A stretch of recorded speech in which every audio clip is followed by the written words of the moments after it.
Hey, what's going on? Welcome back to the channel. In this video, we're going to be taking a look at Harmony One. I do want to say that I'm not a financial advisor. You should do your own research before investing money into crypto. If you haven't seen the previous update, make sure to watch that before watching this one. It's going to be linked in the top right-hand corner of the screen. Now, let's jump straight into the TA. So taking a look at the daily chart, we still have the exact same Fibonacci retracement in the background from the previous update. So watch the previous updates if you haven't already, just to catch up. We also have this descending resistance trend line. We've ran into it a few times in February, and then we came back up to retest it once again in April, and now we're seeing another pullback. So I would love to hold this low and not drop below the March low, although I do think if Bitcoin starts dropping back to $25,000, we are going to see a pullback at least back to this low. So coming back down to 0.0150 or 1.5 cent is possible. So definitely set up your buy limit orders if you're looking to pick up more Harmony One down the line. We just got the bearish cross on the daily chart, which is when the 20 MA crosses below the 55. So that's going to be a massive signal. Not a massive signal, but on the daily chart, it's sort of giving you a clue as to what's going to be happening next. A massive signal would be considered on the weekly chart, of course. So the last time we had a bearish cross was back in March. And once we got the bearish cross, we were basically near the bottom of the move. And then we got the next bullish cross in April, and then we had the next impulsive move to the upside or a lower high. But a key level of support would be all the way down here, that the level that we printed or the price that we printed back in December. So we do not want to be losing this support. We're still quite far away from that. That's a 49% pullback to the downside. In fact, Algorand is very close to its December low. So that one is looking a bit risky. For Harmony One, we're still in the safe zone here, I would say. Probably you could target this purple support block set up from 0.01703 down to 0.01580. So that is going to be a massive support block for us to hold. We saw a bounce in January. We saw a bounce in March. We could see another bounce here in May. So be on the lookout for that. If you want to buy some in this area, you could. We might end up having a bounce from there, a move to the upside into the resistance trend line at 0.02161, and then we have a move back down. So we're effectively going to be printing another lower high, but you can secure yourself a nice swing trade if you're looking for a quick in and out. That could be possibly 35% to the upside. If you're buying off the bottom of the support block, the top of the support block would be a 25% move to the upside. So there is a nice swing trade possibility there.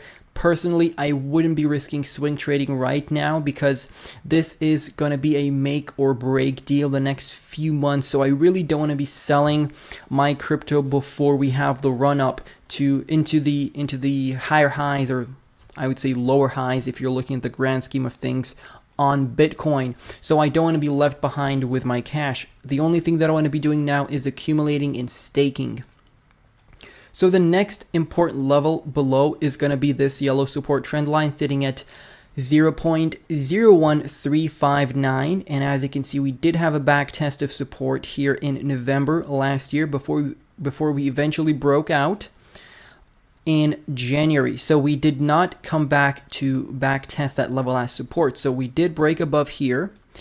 We had this low, which was a higher low. That's very good to see. Then we had another move to the upside, and right now we're still printing a higher low, but we're not done with this pullback. This pullback could still, get dragged on, and we could even come back down all the way down to the white trend line if we see Bitcoin probably dropping below $20,000, which I don't think is very possible at the moment. But you have to keep in mind a flash crash, a black swan event is going to come out of nowhere. So if you still have some cash on the sidelines that you necessarily don't want to invest in at these prices, you can simply set up a bunch of buy limit orders over these prices over here. But bouncing off the yellow trend line would still be bullish because you would be printing a higher low in the grand scheme of things. So that's something to keep in mind. And let's say we even come back down to the yellow trend line. We see a bounce from there. You could also add a support trend line, right? So you would have some sort of a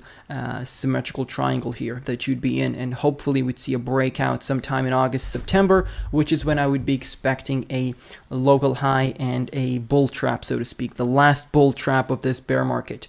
Now, taking a look at the daily RSI here, as you can see, we're breaking below the blue or the light blue support trend line. We did have a bit of a bounce from it here in April, and we had a move into the upside for 7 days. And now we're pulling back down, and the next major support area is obviously the golden support block here. So it is set up between 36.4 down to 32.3 on the RSI. That's going to be a massive level for us to hold. For some reason, if we do come down lower, you could target 23.4 on the RSI. Sometimes we have these fake outs, as you can see, but usually if you drop below the golden block since May last year, you tend to retest the purple support block here. So keep an eye on the RSI. Once we enter the golden support block, that's where you can start dollar cost averaging. Obviously, don't go all in. That's very important to keep in mind. And we can also establish an ascending support trend line here as well, so we'll keep an eye on that one as well. We might see a bounce from it, so let me just adjust it properly. There we go. So one bounce in December, one bounce in March, potentially another bounce coming here in May. Now let's switch over to the weekly chart. Taking a look at the weekly chart, so obviously you can see that we have a massive support block here. So this would be set up between 0.0138 down to 0.01135, and this is based off of this local high that we printed in 2020, by the way, in August, and the local low that we printed over here in October of 2022. And then we obviously had a break to the downside below that support block, and then we had a move to the upside. So we haven't retested the support block yet. That is something that we could be doing here. Also, we did break above this major resistance trend line that we created back in 2022. We had another back test in 2023. Now we broke out here in April, and now hopefully we can see a back test of support and a move to the upside from there. That would be the bullish outcome, but like I said, if we do end up coming back down to the green support block, we might just see a straight drop down and a back test and then another breakout into the red resistance block. So yeah, this is a potential trade that you could have here from the green support block all the way back up to the red resistance block. That's something, if you're looking at a swing trade, you can take a look at that, of course, but I don't swing trade at this point in time. Now, if we jump into the weekly RSI, you can see that we're just pulling back down. Let's just compare the price action and the RSI to see if we have any divergences. So we have a high, a lower high, a low with a higher low as of right now. So everything looks fine at this point in time. But we do have a bit of a divergence with the stochastic. So as you can see, the stochastic has already is coming lower than the low that we printed in March here. So this is a bit of a bearish divergence here, or a bit of a bullish divergence, I should say, but I wouldn't consider this something huge as of right now. So anything around 0.017, that would be a nice buying opportunity. As you can see, you had a bunch of people buying in this wick. Look at this wick. This is the KuCoin chart, by the way, so it might be different from the chart that we usually take a look at. Hopefully we can come back to the previous chart. We're just having some technical difficulties with the CoinTrader.pro. As you can see, once we drop below 0.017, there's a lot of buying pressure there, so definitely people are going to be piling in on this level. So feel free to set up some buy limit orders, and let me know if I missed out anything important on the charts. If we're looking at bull market targets, we can definitely quickly take a look at the weekly chart here and quickly set up a Fib retracement just so that we know what our potential targets are for the next bull market. Of course, considering that we're going to be considering the fact that we have already printed the bear market low, right? So considering that this is our bear market low and we're not going to be going lower than that, then yeah, we can set up a target right now just to see what our 1.618 would be like. So that would be around $3.10. We can be a bit more conservative here and say 91.5 cents, or roughly 92 cents, and $1.51 are going to be your two major targets moving forward. So thank you all for watching. I'm going to see you in the next update. Take care. care and goodbye.